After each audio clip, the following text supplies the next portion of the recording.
Is Facebook sharing no longer cool? The amount of new content posted on the world's biggest social network is slowing down, and that could be an issue since Facebook relies on users for a majority of its content.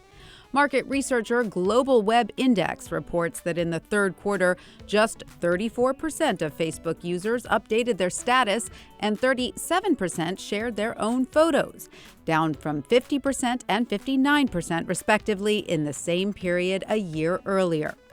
To be sure, Facebook is still a daily ritual for many of its users. About 65% of Facebook's 1.49 billion monthly users checked in daily as of June. But these days, they are more likely to lurk or like, and less likely to post a note or a picture. If users don't post or share enough, the risk for Facebook is that its news feeds will seem dry or boring. Facebook is fighting back with new features, such as the new search feature that tracks news events in real time.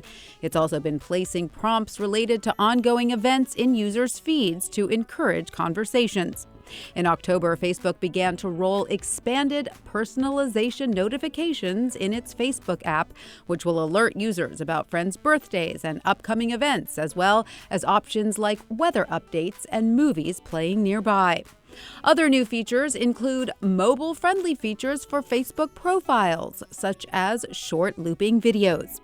In 2014, users shared 50 billion pieces of content from other apps and websites.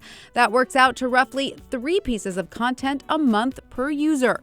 Facebook declined to say how much content was shared on Facebook overall, and the network hasn't updated figures for 2015.